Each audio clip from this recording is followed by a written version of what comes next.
Have you ever felt invisible, judged by your job, your uniform, your circumstances? Imagine a woman dressed impeccably in the latest Chanel, covered in diamonds, who looks with contempt at her waitress, telling her that she is worthless, that she is a failure, destined to serve her superiors all her life. She tries to get the waitress fired, to ruin her, to humiliate her in front of an entire fine dining restaurant, but she makes a catastrophic mistake. She has no idea who she is talking to. Stay with us for a story of hidden power, shocking revelations, and the moment an arrogant heiress realizes that the person she is trying to destroy owns everything. You won't believe the twist. The Vidian table was a symphony of controlled elegance. Muted tones of moss green and polished brass accentuated a lounge where old-world comfort met modern minimalism. The clinking of heavy silver cutlery against porcelain was a soft percussion, underscored by the murmur of quiet, important conversations. Each table was an island bathed in the soft focused glow of an overhead lamp, ensuring intimacy in a crowded space. For the patrons, it was an escape. For the staff, it was a precisely choreographed ballet, and Amelia was its most discreet dancer. To the casual observer, she was just another part of the impeccable service. Her uniform, an immaculate charcoal apron over a fitted black shirt and trousers, was identical to everyone else's. Her honey blonde hair was pulled back into a severe but practical bun at the nape of her neck, and her face, though pretty, was framed in a mask of professional neutrality. She moved with an economy of motion that spoke of experience, her steps silent on the dark wooden floors. She refilled water glasses before they were half empty, cleared plates with ghostly efficiency, and answered menu questions with calm, encyclopedic knowledge. Here, she was called Anna. It was a small shield, a simple separation between this life and the one she had left behind. Anna, table 7 needs their check, and the party at 12 is asking about the wine pairing for the confit. Duck, said Dennis, the manager, in a low voice as he passed her near the service station. Denise was a man in his mid-40s with salt and pepper hair and the perpetually serene composure of someone who had seen every possible restaurant crisis, from botched marriage proposals to celebrity meltdowns. He was the only one who knew that Anna wasn't just an employee. I'll handle the wine consultation, Dennis. I just spoke with Chef Antoine about the new sourcing, Amelia replied, her voice a soft counterpoint to the dining room's hum. Tell Sarah to handle table 7's check. Of course, Mr. Vance. He murmured the name so low it was absorbed into the ambient noise. He corrected himself instantly. I mean, Anna, my apologies. A faint smile touched Amelia's lips. It's all right, Dennis. Just not so loud. He gave a short, respectful nod and walked away. The secret was a necessary burden. Amelia had purchased the Vidian table 3 months ago, using the entirety of a trust fund left by her grandmother, the only family member who had seen the fire in her, not just the polish. For her father and her brother, Amelia Vance was supposed to be a decoration, a name to be elegantly printed on a wedding invitation that would unite their old money dynasty with another. She was supposed to preside over charity galas, not clear tables. She was supposed to critique art, not memorize daily specials, but that life had felt like a gilded cage, suffocating her with its crushing expectations and unspoken rules, so she had fled. She had used the money her grandmother, a secret rebel herself, had earmarked for her escape if she ever needed it.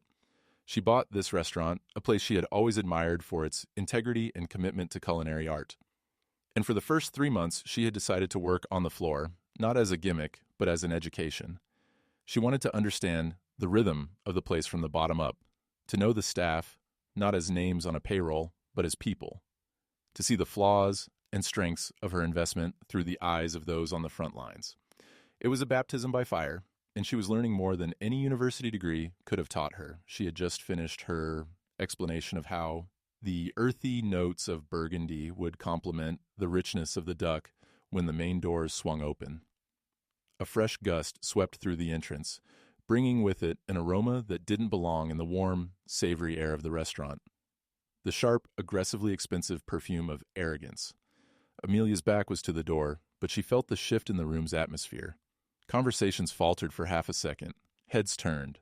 It was the kind of entrance designed to be noticed. She placed the wine list back on the side cabinet of table 12 and turned, her professional smile already in place. And then she froze. Every muscle in her body went rigid. The polite smile dissolved, replaced by a sudden icy stillness. Standing at the hostess stand, draped in a cream Balenciaga coat that probably cost more than Amelia's car, was Isabella Sterling. Her platinum blonde hair was sculpted into a style that defied gravity, and a massive canary yellow diamond glittered on her left hand. Her lips, painted a severe shade of red, were pursed in a slight gesture of impatience as she surveyed the room as if it were a slightly disappointing acquisition. But it wasn't Isabella who made Amelia's blood run cold. It was the man standing beside her, his hand resting possessively on the small of Isabella's back. He was tall, handsome, in that effortlessly patrician way that she knew too well, dressed in a Tom Ford suit that fit him like a second skin. It was her brother, Joseph Bance. Amelia's heart hammered against her ribs. Of all the restaurants in New York, he had to walk into hers with her. Isabella was everything the Bance family valued: rich, connected, and utterly ruthless in her social climbing.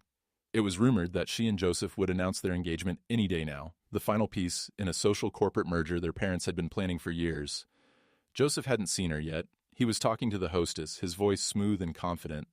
Amelia instinctively took a step back, her body half hidden by a large floral arrangement. She needed a moment to think, to breathe. Her two worlds, so carefully separated, were about to collide with the force of a supernova. Amelia's mind raced. She could have Denise seat him in another section. She could stay in the back, feigning a sudden illness. That would be the smart thing, the safe thing. But a stubborn, rebellious spark ignited in her chest. This was her restaurant, her sanctuary. She wouldn't hide. She had spent a lifetime receding into the background for her family's comfort. Not anymore. She took a deep breath, smoothed the front of her apron, and recomposed her features into Anna's serene mask. She would be a waitress. She would do her job. Dennis caught her eye from across the room, his expression a mix of alarm and inquiry. He had recognized Joseph instantly. Amelia gave him the slightest, almost imperceptible shake of her head. "I'll handle it." Her section was, by a cruel twist of fate, the one with the best tables, including the quiet corner that Joseph, a creature of habit and privilege, always preferred. As she watched the hostess guide them directly toward her, a sense of grim inevitability settled over her. "Your table, Mr. Bance, Ms. Sterling," the hostess said with a polite smile. Isabella scanned the plush, semicircular banquette with a critical eye, her lip curling slightly. "This is the best they have? It seems a bit close to the service station." "It's our most requested table, madam. It offers the most privacy," the hostess replied, her professionalism unwavering. Joseph, barely glancing at the table, was already sliding into the banquette. "It's fine, Isabella, it's fine." He was already pulling out his phone, his attention elsewhere. That was Joseph all over, heedless of details as long as his overall comfort was assured. He hadn't even looked at the hostess or the waitress who was now approaching their table. Amelia held 2 leather-bound menus and a water decanter, her heart a steady, heavy drum against her ribs. "Good evening," she said, her voice even and professional. "Welcome to the Vidian table. My name is Anna, and I'll be taking care of you tonight. May I start you with some water? We have still or sparkling." Joseph didn't look up from his phone. Still. Isabella, however, fixed Amelia with a laser gaze, her eyes sweeping Amelia from head to toe. It was a practiced, dismissive assessment of the kind given to a piece of furniture or a servant. She noted the plain uniform, the lack of makeup, the unmanicured hands. A smirk played on her lips. Sparkling Pellegrino with a lemon slice, not lime. The slice should be a wedge, not a wheel, and make sure there are no seeds. "I can't stand seeds in my water." Her voice was like iced champagne, bubbly on the surface, but with a cold, sharp edge. "Of course," Amelia said, her own voice betraying nothing. She poured Joseph's still water, her movements fluid and precise. Reaching for another glass, Isabella raised a perfectly manicured hand, stopping her. "Don't pour mine. I want to see the bottle opened at the table. I've had too many experiences at places of this caliber trying to pass off soda gun water as premium sparkling water." Amelia met her gaze directly for a fraction of a second. "As you wish, madam." She turned to retrieve the bottle, her back ramrod straight.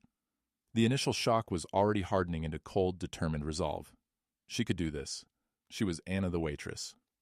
Isabella Sterling was just another difficult customer, a particularly venomous one, but a customer nonetheless. When she returned with the bottle and presented it, Isabella gave a sharp nod of approval. Amelia opened it with a practiced hiss and poured it into the glass, placing the lemon wedge on the side plate as requested. "Your waitress seems a bit slow, doesn't she?" Isabella remarked to Joseph. though her voice was loud enough for Amelia, who was standing right there, to hear perfectly. One would think for these prices they'd hire staff with a bit more urgency. Joseph grunted in noncommittal agreement, his thumbs still flying across his phone screen. He hadn't looked at Amelia once, not a flicker of recognition. To him, she was just part of the scenery. The anonymity that had once been her shield now felt like a fresh wound.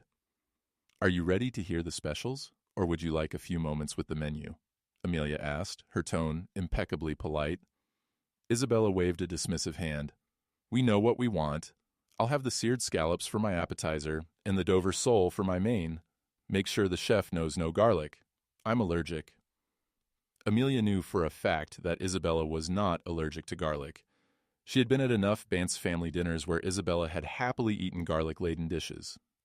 It was a power play, a way to create inconvenience to assert her dominance over the kitchen staff. "And for you, sir?" Amelia asked, turning her attention to her brother. Joseph finally looked up from his phone, his eyes briefly meeting hers. For a split second, Amelia saw something flicker in their blue depths. Confusion, a faint hint of recognition, but it was gone as quickly as it appeared. He saw a waitress with a familiar face, nothing more. He was too consumed by his own world to imagine his runaway sister would be serving him dinner. "I'll have the foie gras and the filet," he said, his focus already returning to the glowing screen in his hand. "Rare to medium rare, more rare than medium." "An excellent choice," Amelia said, the words tasting like ash in her mouth. She collected the menus. As she turned to leave, Isabella's voice, sharp as broken glass, stopped her. "And one more thing." Amelia turned back. "Madam?" Isabella leaned forward, her expression a mask of manufactured concern. "That pin you're wearing." She pointed to the small, discreet pin on Amelia's apron, the restaurant's logo of a single green leaf. "It's crooked. Shows a real lack of attention to detail. If you can't even manage your own uniform, how can I trust you with my dinner?" The comment was so petty, so gratuitously cruel, that Amelia was momentarily stunned. She looked down at the pin. It was perfectly straight. She looked back at Isabella, whose eyes gleamed with malicious triumph. This wasn't about service. It was a sport to her, the sport of belittling those she deemed beneath her. Amelia's training, her professionalism, was the only thing holding her back. She wanted to tell Isabella exactly what she thought of her. She wanted to shake her brother and scream, "Look at me! Look at the woman you're bringing into our family!" Instead, she reached up, made a show of adjusting the perfectly placed pin, and said, "My apologies, madam. I will put your order in immediately." As she walked towards the kitchen, she could feel Isabella's smug gaze on her back. The first battle was over, but Amelia knew the war had just begun, and it was going to be a very, very long night. The kitchen was a haven of controlled chaos. The clangor of pans, the sizzle of the grill, and Chef Antoine's sharp calls created a wall of sound that insulated Amelia from the tense quiet of the dining room.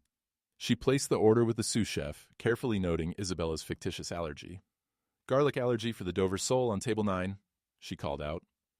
Chef Antoine, a formidable man with a wild mane of gray hair and fiery eyes, looked up from the pass. "Ms. Sterling again? She is not allergic to garlic. Last time she was here, she ate the garlic aioli with her fries." Amelia nodded grimly. "I know, chef. Just make it without. She's in a mood tonight." "Her mood is her personality," Antoine grumbled before turning his attention back to a delicate piece of fish. "For you, Anna, I will do it. For her, I would send a whole bulb." Amelia was grateful for his grumbling loyalty. The staff had come to respect Anna. They saw her work ethic, her refusal to cut corners, her calm demeanor under pressure. They didn't know she signed their paychecks, but they knew she was one of them. Her brief respite was over. She had to return to the floor, to the table where her past and present collided. She picked up the wine list and approached the banquette again. "Have you had a chance to consider the wine list?" she asked, her voice a placid lake over a turbulent sea of emotions. Isabella snatched the list from her hand. "I don't need your help.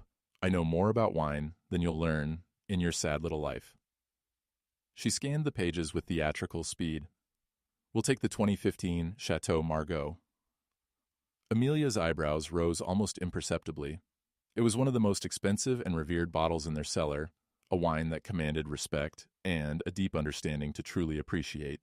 It was also a wine that paired horribly with both the Dover sole and the filet mignon. Professionalism compelled her to intervene.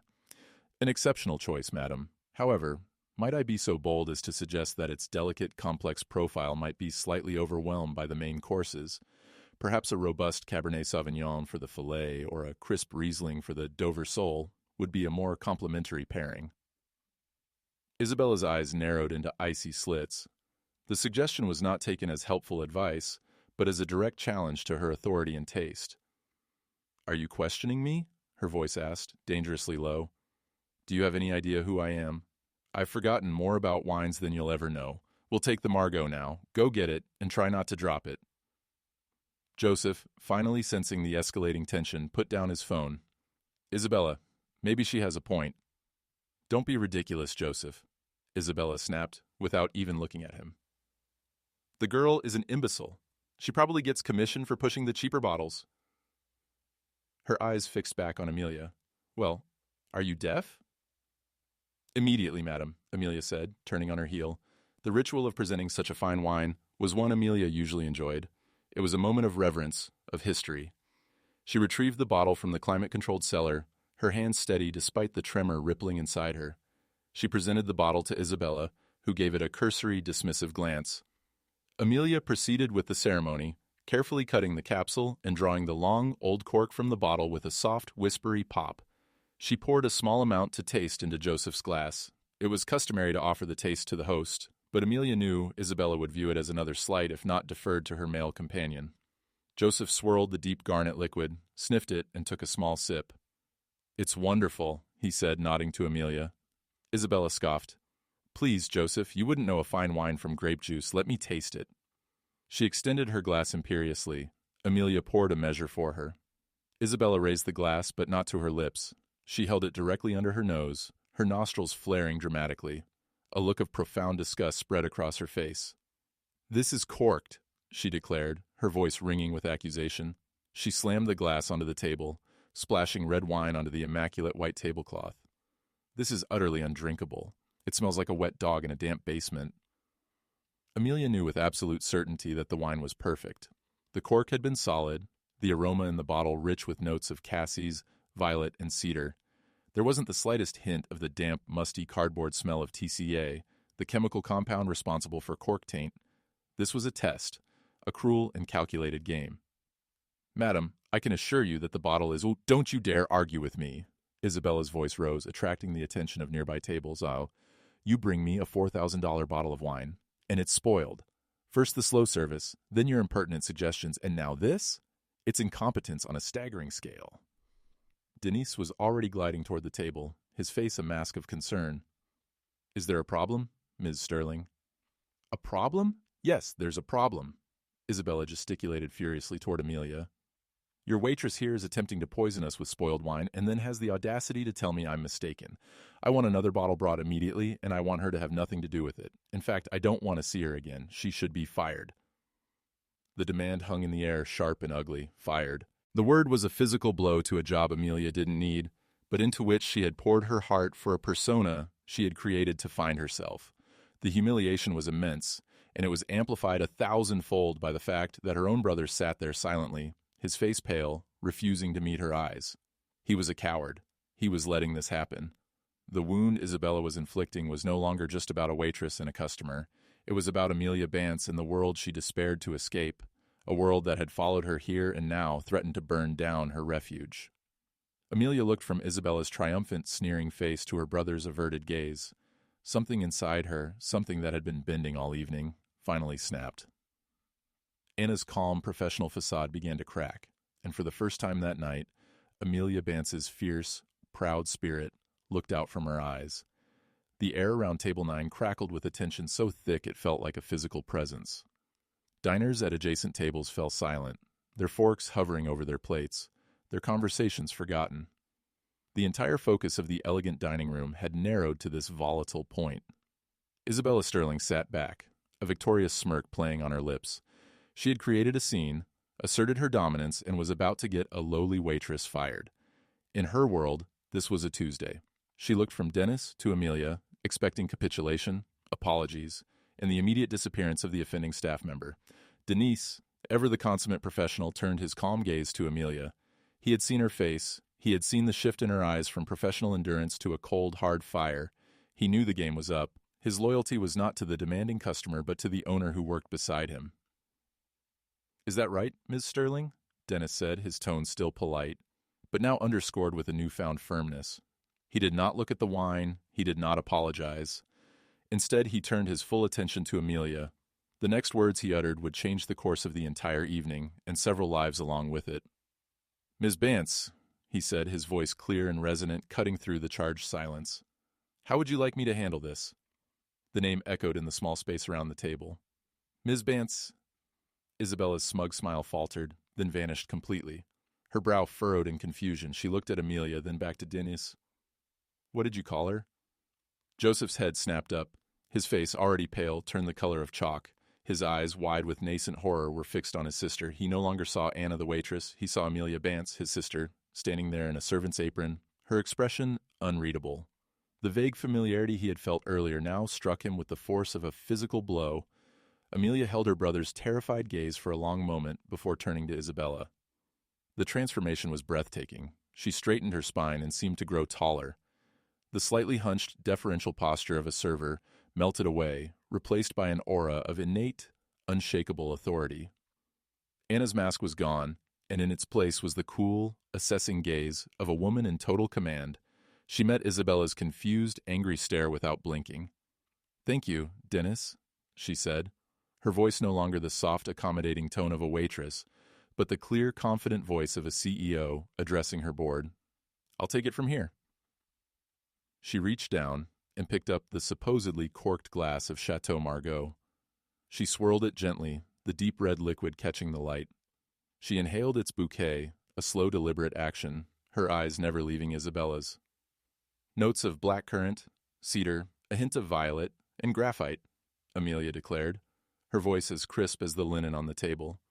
"It's a magnificent vintage, just entering its prime drinking window. The wine, Ms. Sterling, is perfect. Your palate, however, seems to be the only thing that's spoiled." Isabella's jaw dropped. She was speechless, her mind struggling to process the impossible scene unfolding before her.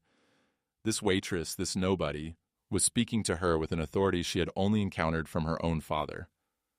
The Bance name clicked with a sickening thud. Joseph Bance, Ms. Bance, the runaway sister Joseph had mentioned in passing, the family embarrassment, the one who had disappeared to find herself. "You," Isabella stammered, pointing a trembling finger. "You're Joseph's. Who is this?"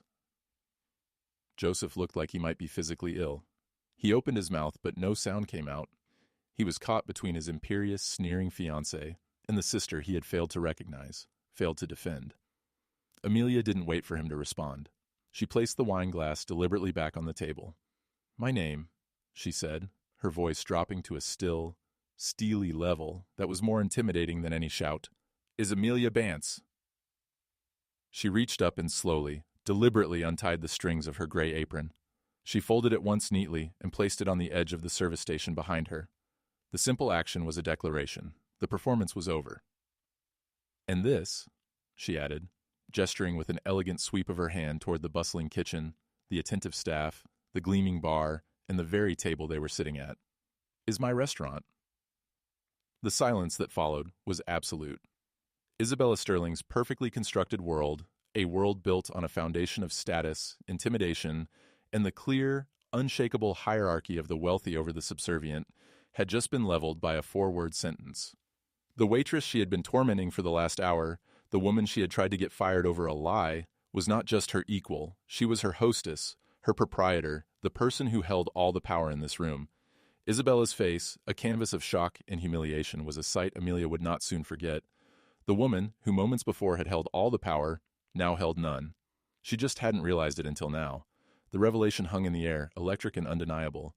Isabella's face cycled through a series of emotions, pure, uncomprehending shock, followed by a flash of indignant rage that quickly curdled into the pale green of humiliation.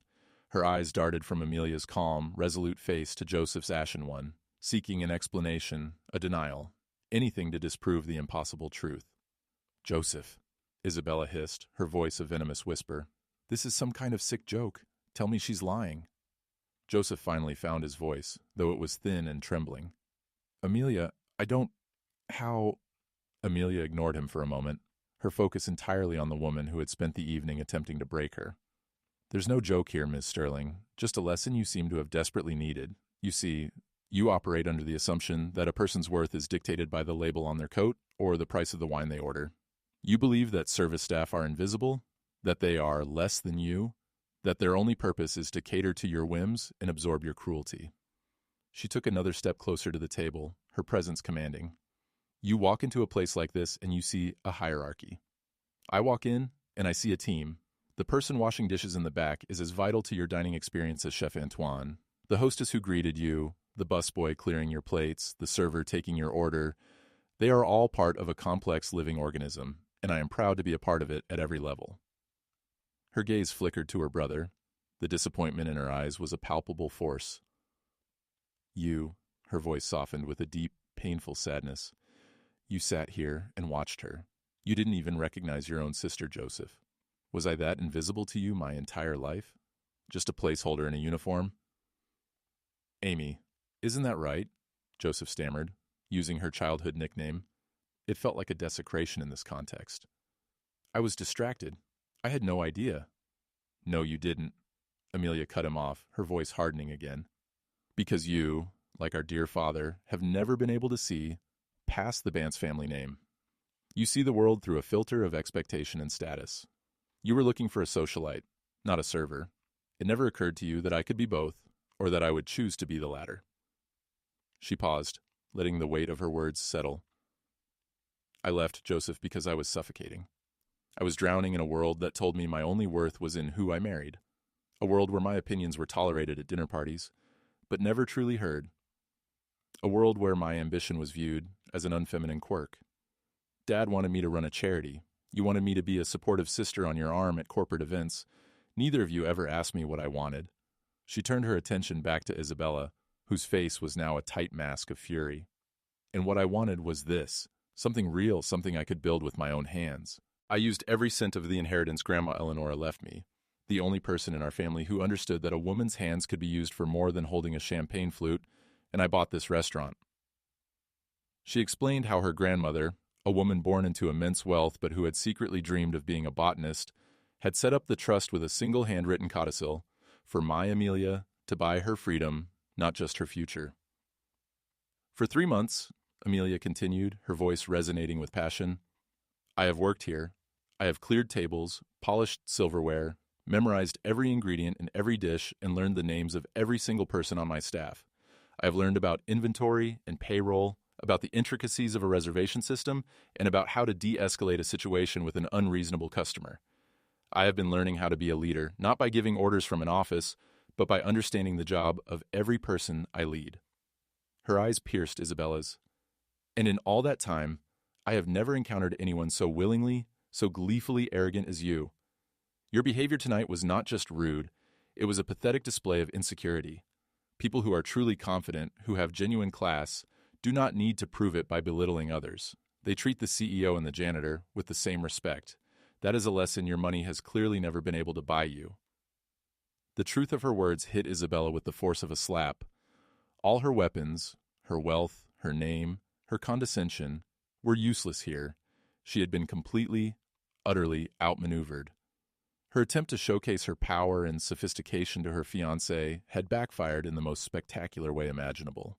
She hadn't just insulted a waitress. She had revealed her own vile character to the sister of the man she intended to marry in a restaurant that sister owned.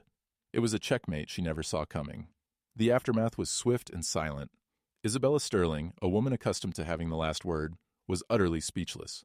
Her face was a storm of conflicting emotions. Shame was at war with a deep, seething rage. She was a cornered animal, and her instincts were to lash out. "This is preposterous," she finally managed, her voice tight and strained. "You think this little stunt is impressive? Hiding in plain sight, playing dress-up as a common worker. What will your father say when he hears about this? You are an embarrassment to the Bance name." It was a desperate, last-ditch effort to reclaim some semblance of control, to hurt Amelia with the only weapon she had left, family judgment. Amelia had fled it, but the weapon had no power here. Amelia simply smiled, a cold, knowing smile that didn't reach her eyes. "My father's opinion ceased to be my concern the day I walked out of his house. Amelia said calmly. And as for the Bance name, I believe I am doing more to honor it by building a successful, respected business and treating people with dignity than I ever would by marrying into a family for a stock merger. The jab was aimed as much at Joseph as Isabella, and it hit its mark. Joseph flinched as if struck. Amelia's professional demeanor returned, but now it was the professionalism of an owner, not an employee. "Dennis!" her voice called, ringing through the now silent room. Dennis, who had been observing from a discreet distance, immediately stepped forward. "Yes, Miss Bance." "Please prepare Monsieur Sterling's coat," Amelia instructed. "Her evening here is concluded." Isabella leaped to her feet, her chair scraping harshly against the floor. "You can't kick me out. We haven't even had our main course. I'm a paying customer." "No," Amelia corrected, her voice dropping to an icy calm. "You were a guest in my establishment, and your welcome has been rescinded. Your behavior toward my staff, toward me, was unacceptable. We have a zero-tolerance policy for harassment here. It doesn't matter if it comes from a dishwasher or someone wearing a Cartier watch." She looked at her brother, who was still frozen in his seat, a statue of indecision and shame. "Joseph, I suggest you go with her." It was a dismissal, clean, cold, and absolute. Isabella, realizing she had lost fair and square, snatched her messy clutch from the table. "Fine," she spat, her face contorted with hatred. "I wouldn't want to eat in this pathetic little place anyway. Come on, Joseph." Joseph looked from Isabella's furious face to Amelia's impassive one. He was caught, paralyzed by a lifetime of doing what was expected of him. For a moment, it seemed he might say something to his sister, an apology, an explanation, but the moment passed. Isabella's sharp tug on his arm was all it took. He rose silently, his eyes fixed on the floor, and followed her out. Their walk of shame was excruciating. Every eye in the restaurant was upon them. The staff, who had witnessed Isabella's outburst and now understood the full context, watched with expressions of quiet satisfaction. They saw their boss, who had been one of them moments before, standing tall and defending the integrity of her restaurant and her team. Upon reaching the door, Isabella turned for one last parting shot. "You'll regret this, Amelia. The Vance family will hear all about it." Amelia simply held her position. "I'm counting on it." The door closed behind them, leaving a profound, resonant silence in its wake. The tension that had held the room captive for the last hour finally dissipated. Some patrons broke into quiet, appreciative applause. Amelia took a deep, shaky breath, the adrenaline beginning to wear off, leaving a hollow exhaustion in its place. Denise came to her side. "Are you all right, Miss Bance?" His voice filled with genuine concern. "I'm fine, Denise," she said, managing a small, tired smile. She looked around at her staff, who all watched her with newfound respect and awe. "I'm more than fine." From the kitchen door, Chef Antoine emerged, wiping his hands on his apron. He walked directly to Amelia, his usually severe face broken by a wide, proud smile. "Madame Bance," he said, his French accent thick with emotion. "That was better than any dinner service I have ever seen." Then he did something no one had ever seen him do before. He reached out and gave her a brief paternal hug. In that moment, surrounded by the quiet support of her team, Amelia knew she had made the right choice. She hadn't just bought a restaurant, she had built a new home, a new family, and she was exactly where she was meant to be. The days that followed the incident were transformative for the Vidian table. The story of what happened spread like wildfire through the staff, not as gossip, but as a modern legend. Anna, the quiet, hard-working waitress, was Amelia Bance, their boss. This was not a source of ire, but of immense pride. They had worked alongside their owner. They had seen her dedication firsthand. Their loyalty, already strong, now became unshakable. The atmosphere in the restaurant shifted, becoming more collaborative, more like a family than ever before. Amelia stopped being Anna. She formally reintroduced herself to the staff at their next meeting, explaining her reasons for working incognito. There were no apologies, just a straightforward explanation of her desire to learn the business from its roots. She earned their respect not with her name or her bank account, but with the calluses on her hands and her intimate knowledge of their daily struggles. She moved from the floor to the manager's office, but she was a constant presence, checking in on the kitchen, helping during the lunch rush if they were short-staffed, and always treating every member of her team as an essential partner. 2 weeks after that fateful night, a letter arrived at the restaurant. It was hand-delivered, the envelope made of thick, expensive cream cardstock with the Bance family crest embossed on the back. Her heart tightened for a moment, bracing for a missile of disapproval from her father. Instead, the handwriting on the front was Joseph's. With some trepidation, she opened it. The letter was short, the words clearly chosen with difficulty. Amy, I have no excuse for my behavior, nor for my silence that night, nor for my blindness over the past few years. You were right. I never truly saw you. I only saw the version of you our family expected you to be. The engagement to Isabella is over. The events at your restaurant didn't cause the breakup, they just revealed what was already broken. Her reaction afterward, the sheer venom and lack of character she displayed, made it impossible to continue. She was furious, not because she was wrong, but because she was caught. I don't know what Father will do or say. Frankly, I'm starting to care less. For the first time, I'm thinking about what I actually want, not what's expected of me. You were brave enough to walk away and build something for yourself. I've always been too much of a coward. I don't expect your forgiveness, but I hope one day you'll allow me to be your brother again. I'm proud of you, Amy, more than words can say.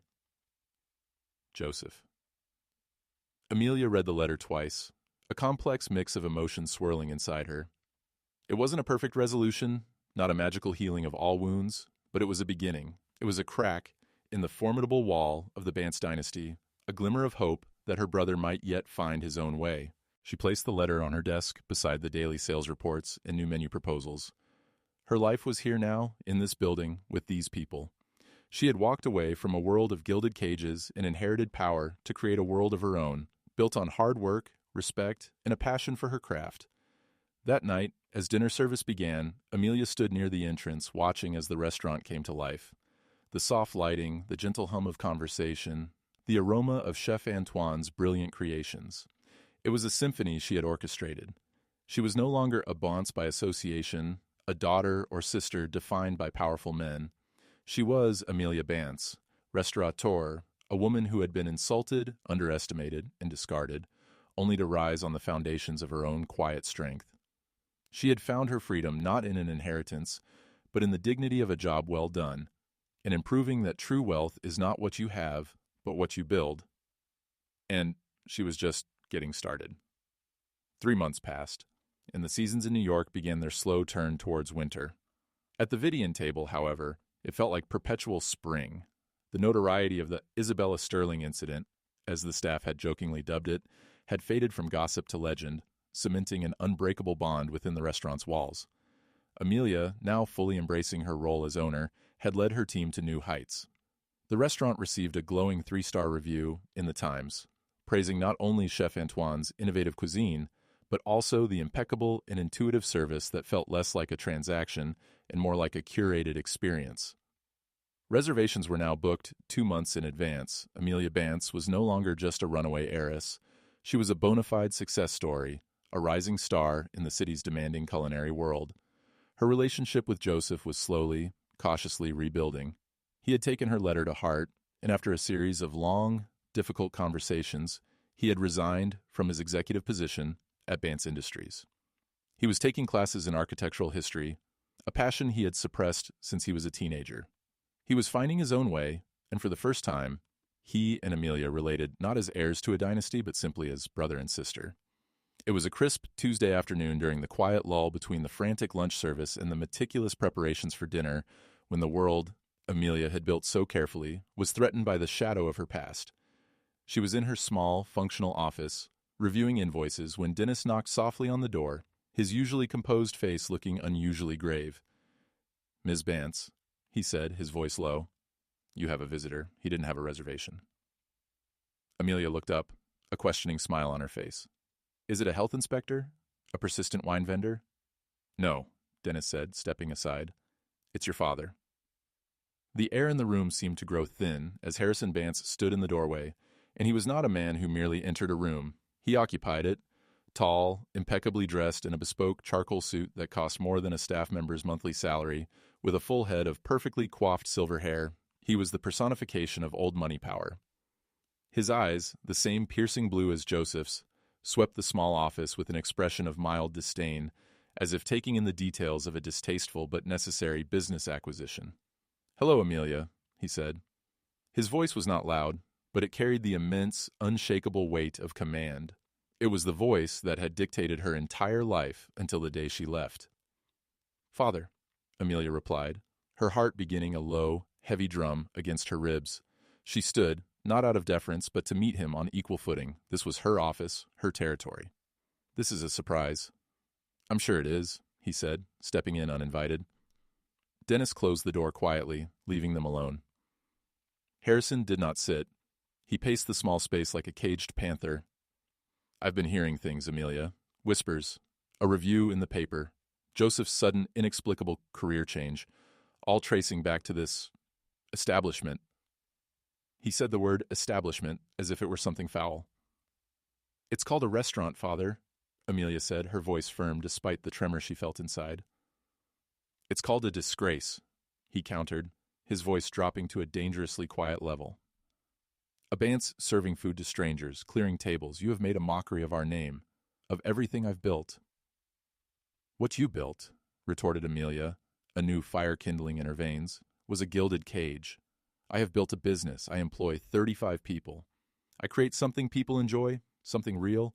When was the last time you created anything besides a more profitable quarter by laying off 100 workers? Harrison's jaw tightened. "Don't take that tone with me. This foolish little hobby of yours has had real-world consequences. Your stunt with the Sterling girl cost us a merger worth hundreds of millions. It has made Joseph weak and sentimental. It has been a disruptive, destructive force." He stopped pacing and stood in front of her desk, looking down at her. "But I am a reasonable man. I am here to put an end to this farce. I will buy this place from you for whatever ridiculous price you paid for it. We will quietly close it down. You will come home. I will give you the Bance Family Charitable Foundation to run. It's a respectable position, fitting for a woman of your standing. We can salvage this situation before you do any more damage." It was the ultimate insult. He didn't just disapprove. He wanted to erase her success, to buy it and bury it, to put her back in the box he had designed for her. The rage Amelia felt was clean and pure. It burned away the last vestiges of fear she had ever held for this man. "No," she said. "What did you say?" he asked as if he couldn't have heard correctly. "No," she repeated, her voice ringing with clarity and conviction. "My restaurant is not for sale. My life is not for sale. My happiness is not for sale. You talk about the merger as if you lost a daughter, not a deal. You see people, even your own children, as assets on a balance sheet. That's why I left, and that's why I will never, ever come back." Just as the tension in the room reached its breaking point, the door opened again. It was Joseph. He looked anxious, his eyes darting from his father's thunderous expression to Amelia's defiant one. "I thought I might find you here, Father," Joseph said, stepping into the room and closing the door behind him. "I told you to leave her alone." Harrison turned on his son. You're supposed to be my heir, and you've thrown it all away to study old buildings. For her influence, she has poisoned you against your own family." "No, Father," Joseph said, and Amelia could see him drawing on a newfound, hard-won strength. "She opened my eyes. All my life I did what you wanted. I went to the right schools, I joined the right clubs, dated the right women, and prepared to take over a company I have no passion for. Amy was the brave one. She walked away to find herself. I stayed, and I got lost. Not anymore." He walked to stand beside his sister, a united front. "I'm not going back to Bance Industries, and you will not harass my sister or threaten her business. This place, this is the first thing a Bance has built in 2 generations that's worth more than just money." Harrison Bance looked at his 2 children standing together against him, and for the first time in his life, he was utterly defeated. His power, his control, had evaporated. They were no longer his pawns, they were their own people. He stared at them for a long, silent moment, his face an unreadable mask of granite. Then, without another word, he turned and walked out of the office. His exit as abrupt and absolute as his arrival. The silence he left behind was profound. Amelia looked at Joseph, her eyes shining with unshed tears of gratitude. He hadn't just defended her, he had claimed his own freedom beside her. The broken pieces of their shared past were finally beginning to weave into something new, something stronger. They were no longer just Harrison Bance's heirs, they were the architects of their own legacies. That's the story of how a single night in a restaurant taught a powerful lesson about respect, identity, and the true meaning of class. Amelia's story reminds us that you should never judge a person by their uniform or their job title. The quietest, most discreet person in the room might be the one who owns it. It's a powerful reminder that dignity is not for sale, and true strength isn't in looking down on others, but in the integrity of your own hard work and the courage to forge your own path, no matter what others expect of you. If this story resonated with you, if you've ever felt underestimated, or you believe in the power of quiet strength, please let us know in the comments below. We'd love to hear your thoughts, and don't forget to like, share this video with someone who needs to hear it, and subscribe to our channel, Stories of Black Women, for more unforgettable tales of surprising twists and inspiring triumphs. Thank you for listening.